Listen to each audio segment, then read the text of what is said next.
Então, nessa ação penal 504.6512/94, depoimento do Dr. Paulo Fernando da Costa Lacerda.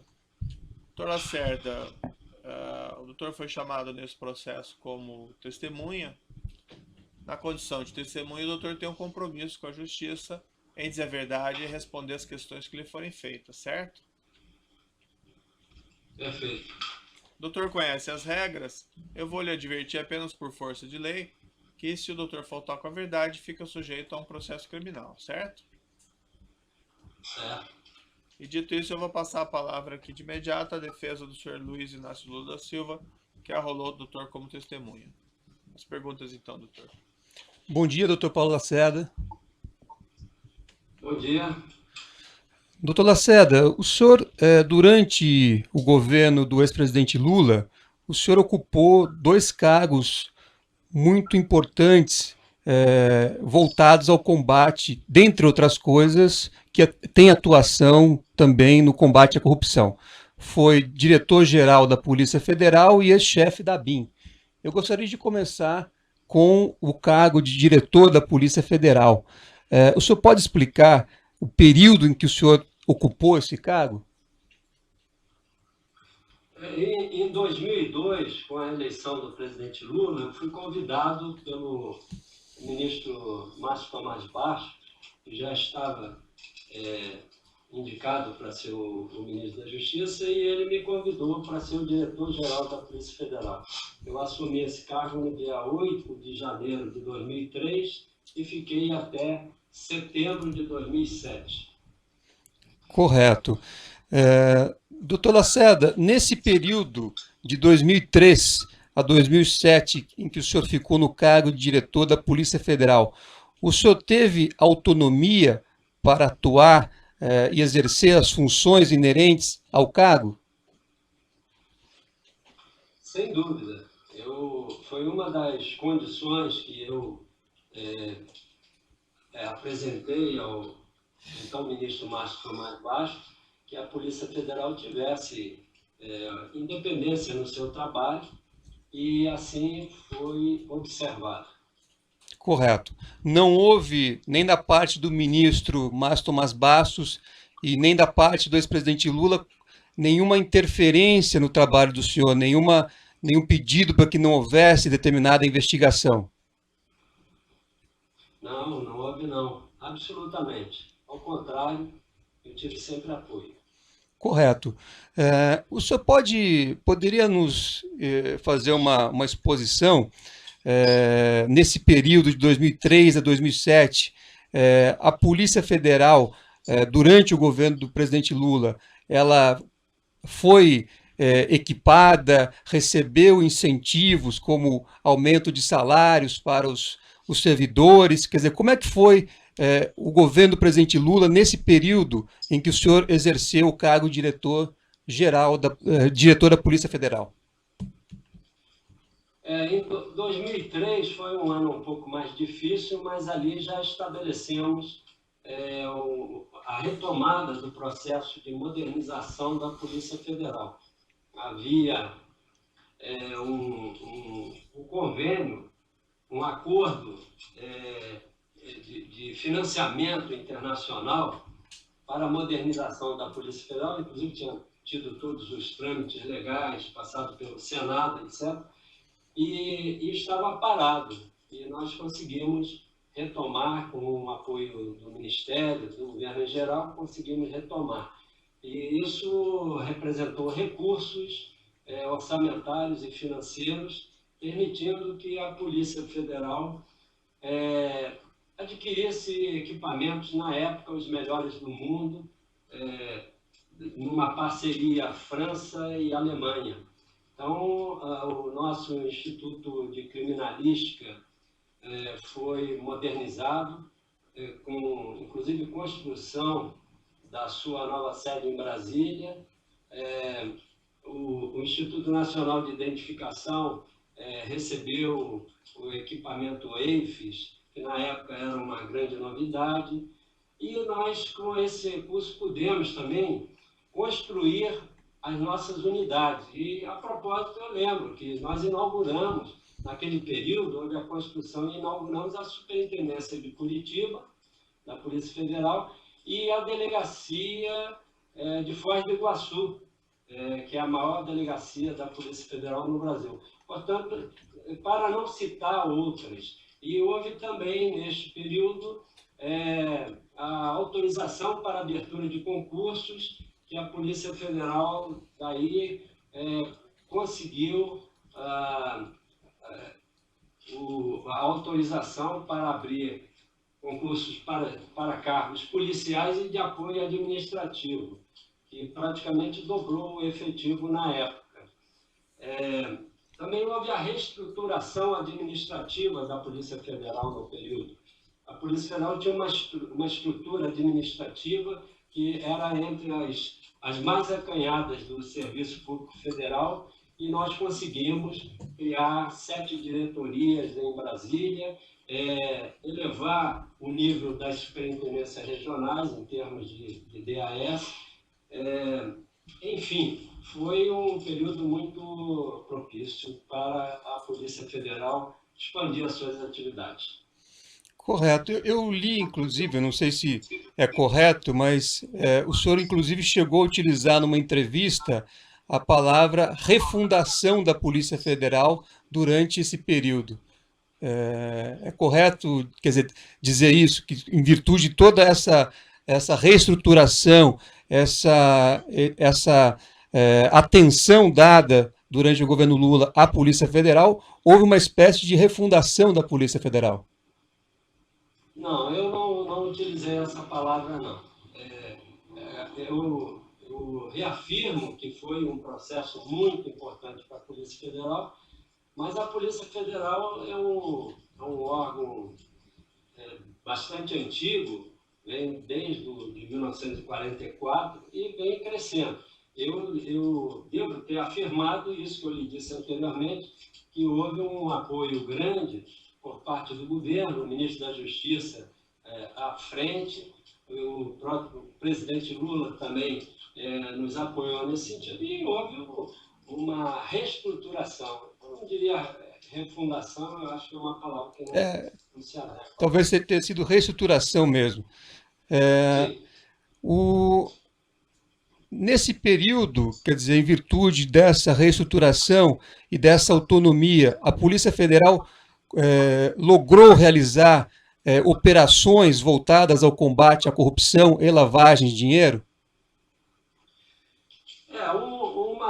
Uma marca desse período foi o nosso trabalho de metodologia operacional. Eu reuni entre os meus assessores, na diretoria da Polícia Federal, colegas bem experientes, antigos, e uma das inovações, se é que a gente pode dizer, é uma nova metodologia de trabalho operacional. A Polícia Federal sempre realizou grandes operações, mas ela ficava dispersa. Nós passamos a adotar uma metodologia em que se investigava com as autorizações judiciais de quebra de sigilo, em absoluto sigilo, e depois, ao chegar um momento propício, novos pedidos eram feitos ao judiciário, e aí vem a inovação, porque antes as operações eram realizadas em determinadas cidades. O que tivesse como consequência outro estado, isso seria depois investigado por carta precatória, enfim, passaria para o outro estado. E nós passamos a adotar essa metodologia de utilização de um grande contingente de policiais em operações simultâneas pelo Brasil, e com isso aumentou bastante a eficiência do trabalho. Tem até uma marca desse período também, que nós entendemos que as primeiras operações da Polícia Federal deveria ser para apurar crimes praticados por policiais federais. E a primeira operação foi a chamada Operação Sucuri, que foi no estado do Paraná, na região de Foz do Iguaçu, onde se prendeu vários policiais federais e rodoviários federais. De modo que essa metodologia ela foi muito positiva. E também aplicada no combate à corrupção, lavagem de dinheiro? Sim, sim. A corrupção ela está sempre ao redor do crime organizado, né? Eu diria que é praticamente impossível não existir corrupção quando se apura crime organizado. Em qualquer área, até mesmo no tráfico de drogas, sempre tem algum envolvimento de policiais ou servidores públicos nos diversos níveis. Perfeito. Doutor Lacerda, e o senhor pode falar um pouco como é que era o trabalho da Polícia Federal em relação a outros órgãos do governo federal, como COAF, Banco Central, CGU, enfim, dentre outros órgãos? Quer dizer, havia, durante o governo do presidente Lula, uma atuação sistematizada, ou pelo menos com auxílio desses órgãos também do governo federal em relação às operações, às investigações da Polícia Federal? De fato, quando o trabalho dizia respeito a um determinado segmento que poderia contar com o apoio de um órgão público federal, a Polícia Federal recorria a este órgão. Naturalmente, pessoas previamente elencadas, que já tinham esse perfil investigatório, e nós costumávamos trocar experiências, e assim foi na área do IBAMA, em que servidores do IBAMA, alguns envolvidos em práticas corruptas, mas também outros servidores trabalhavam na própria investigação, ajudando nesse processo de depuração. E isso foi também em relação a diversos outros órgãos. E alguma vez o senhor recebeu, ou enfim, teve notícia de algum empecilho imposto pelo governo federal para que esses órgãos do governo federal pudessem contribuir e auxiliar nas investigações da Polícia Federal? Não, absolutamente. Os demais órgãos do governo, inclusive o próprio Ministério da Justiça, a pessoa do ministro da Justiça, só tomava conhecimento desses trabalhos no dia do desencadear da operação, pela manhã. Foi até um acordo que eu fiz com o ministro Márcio Tomás Bastos para que ele não soubesse o que não fosse necessário. Então, ele tomava conhecimento quando, por volta de 8 horas, quando eu já tinha uma posição das pessoas presas. Então, eu tinha uma reunião com o doutor Márcio. Um detalhe, que naquele período eu tinha reuniões diárias, era a primeira reunião do Ministério da Justiça, era o diretor da Polícia Federal com o ministro da Justiça. Então, eu nem precisava avisar, eu apenas procurava saber com a assessoria dele se ele não viajaria, e eu o procurava logo de manhã e passava a relação. Já estão presos essas pessoas. Isto para quê? Para evitar que as autoridades, no caso o ministro e o presidente da República, fossem a uma solenidade e soubesse dessas operações através da imprensa, que ia causar até um certo constrangimento pelo desconhecimento. Então, estabelecemos que o melhor momento para não vazar a operação era justamente por volta de 8 horas da manhã, que era quando ele estava chegando no Ministério. Eu tinha uma reunião, 8h15, com ele, mais ou menos, e informava ele. Mas nunca houve nenhuma atitude, porque isso ficou claramente combinado. Correto. A partir de 2003, começou a haver, foi instituído o ENCLA, né, Encontro Nacional de Combate à Corrupção e Lavagem de Dinheiro. O senhor tem conhecimento disso? Sim, eu participei das primeiras reuniões. O juiz Sérgio Moro também foi um grande incentivador desse encontro. O primeiro encontro foi em Pirenópolis, outros aconteceram no Espírito Santo. Até por coincidência, eu estou com uma pastinha aqui, antiga, está aqui, escrito aqui, Estratégia Nacional de Combate à Lavagem de Dinheiro, ENCLA 2004. Uma coincidência eu sair com essa pastinha aqui, botei os documentos dentro. Correto. E essa iniciativa de combate à corrupção e lavagem de dinheiro também ocorre a partir de 2003, durante o governo do presidente Lula. Sem dúvida. O ministro Márcio Tomás Bastos, ele foi para o Ministério com algumas ideias muito interessantes.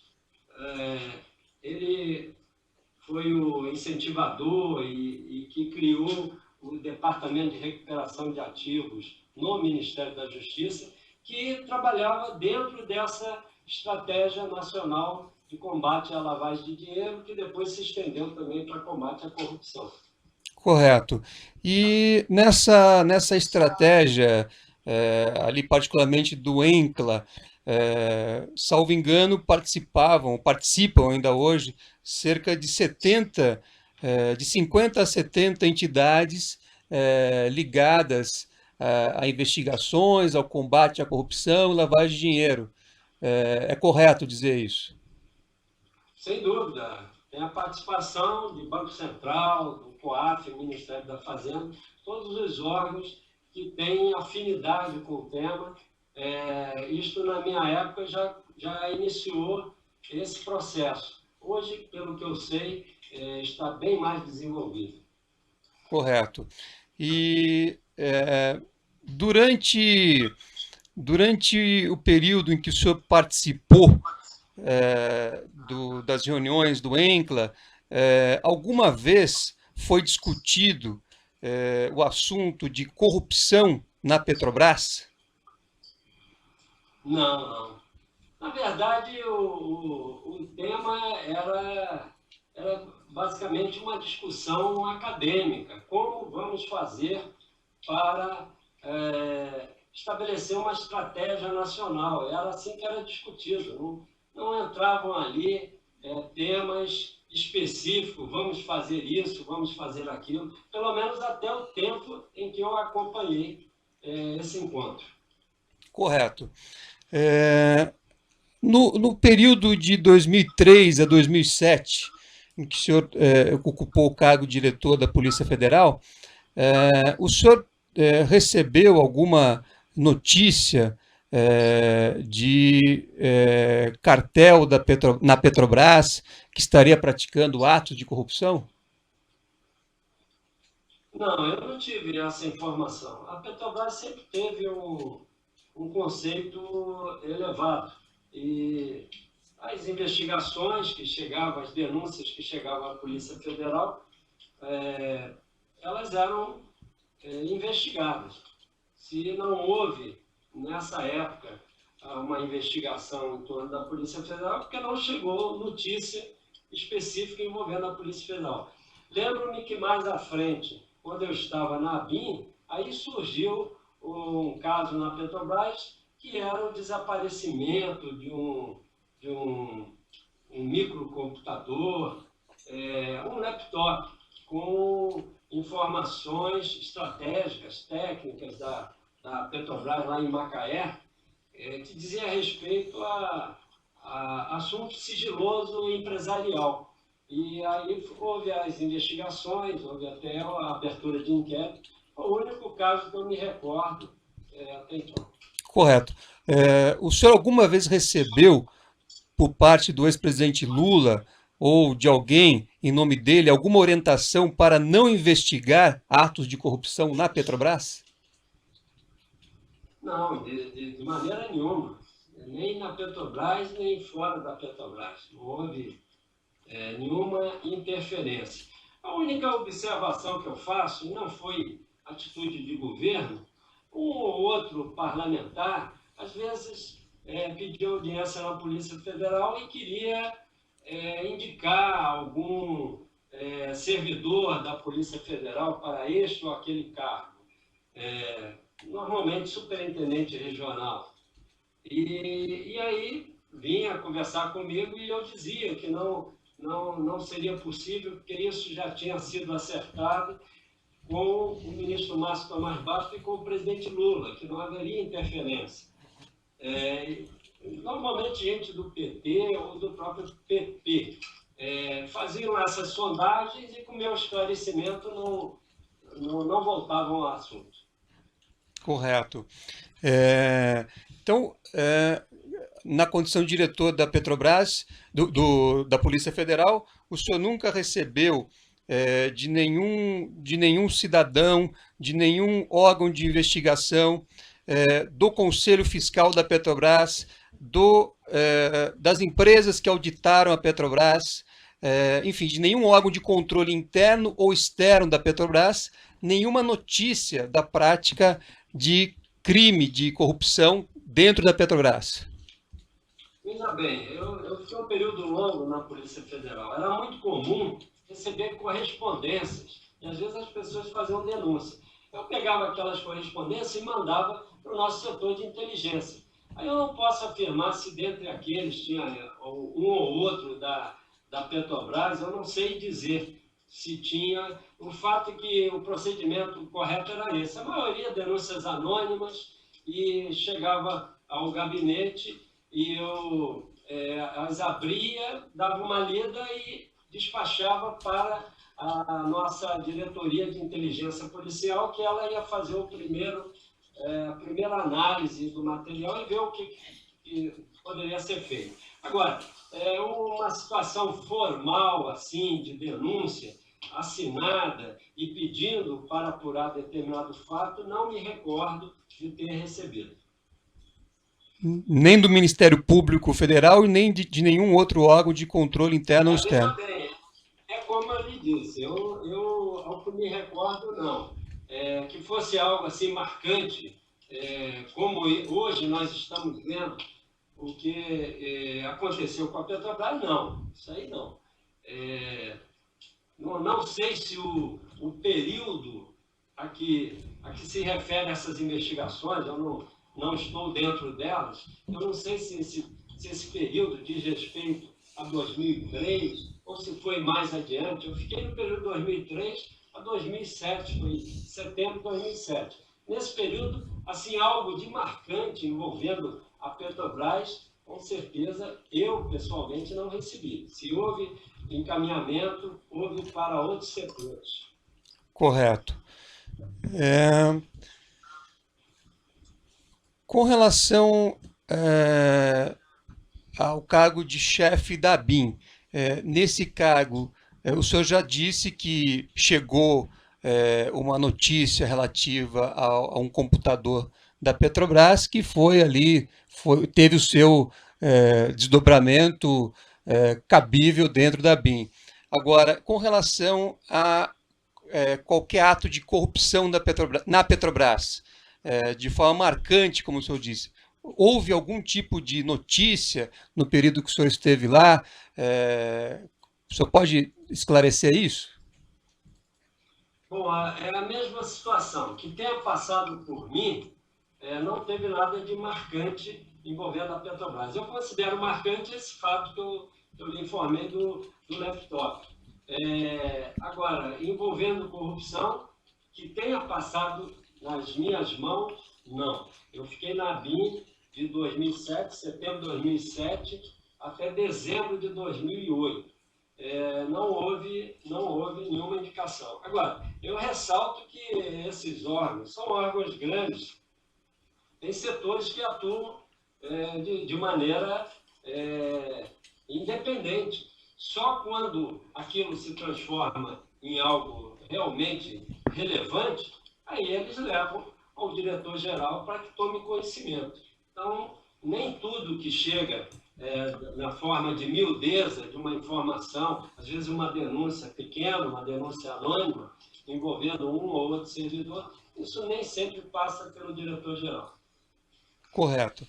Esse caso específico, apenas só para deixar bem claro, esse do computador, quer dizer, a partir do momento que chegou a notícia, foram tomadas as medidas que cabiam à instituição, assim como ocorreu em relação a qualquer denúncia que ensejasse a atuação da instituição. Sem dúvida. Aliás, foi um trabalho conjunto em parceria com a Polícia Federal, porque o trabalho de polícia judiciária foi realizado pela Polícia Federal. A ABIN auxiliou na área de inteligência. Correto. A propósito, o senhor pode esclarecer objetivamente, quer dizer, quais são as funções da ABIN? A função da ABIN é assessorar a Presidência da República, em primeiro lugar, o Presidente da República, com informações estratégicas de interesse, de relevância para os objetivos nacionais. A ABIN ela tem uma subordinação direta ao ministro-chefe do GSI, é o Gabinete de Segurança Institucional da Presidência da República, e se reporta diariamente ao GSI. Existe uma reunião diária, existia pelo menos uma reunião diária no Palácio do Planalto, onde funcionava, eu acho que ainda funciona, o gabinete do chefe do GSI. Então, diariamente, com os setores do GSI e mais o chefe da ABIN, são tratados os temas do dia. E ali são levados à discussão os assuntos relevantes e estabelecidas, assim, algumas diretrizes para a questão. Correto. Se a Polícia Federal ou a ABIN tivesse constatado um cenário de macrocorrupção na Petrobras, isso seria papel da ABIN levar ao presidente da República essa informação?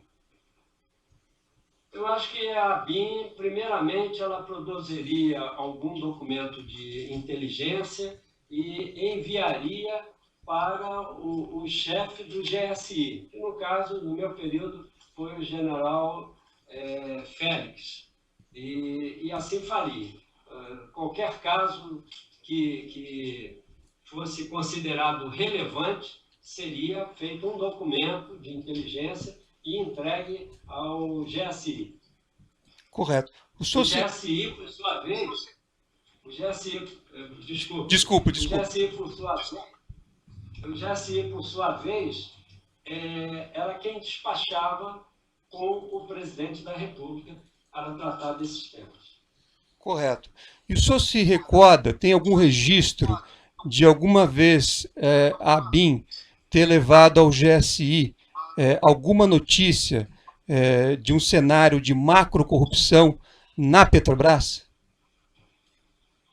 Que eu me recorde, não houve. O senhor, no cargo de chefe da Polícia Federal ou de diretor da ABIN, tomou conhecimento, em alguma oportunidade, de que o ex-presidente Lula teria solicitado ou recebido vantagens indevidas provenientes de 3 contratos da Petrobras referentes a refinarias de Abreu e Lima e Getúlio Vargas? Eu não tomei conhecimento e certamente, se tomasse conhecimento, alguma providência haveria de ser adotada. Tá bom. Eu agradeço ao senhor, doutor Paulo Lacerda, pelas respostas e não tenho mais perguntas, excelência. Certo. Os outros defensores têm negações? Sem perguntas. Ministério Público. Não, excelência. Você de acusação. Sem perguntas.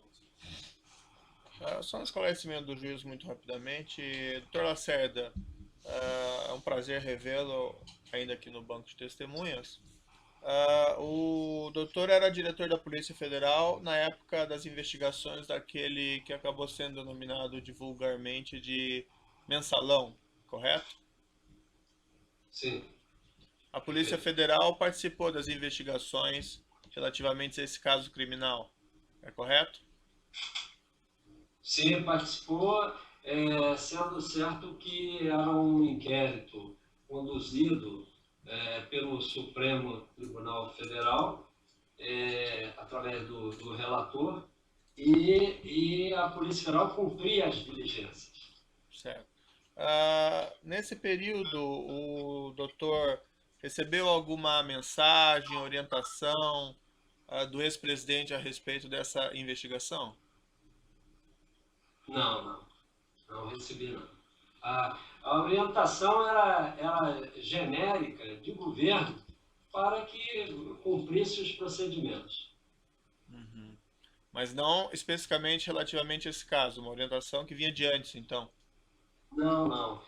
Nós designamos uma equipe, um grupo até grande, e que ficou à frente desse trabalho, tentando realizar essas diligências oitivas e outras determinações do ministro relator com o máximo de agilidade.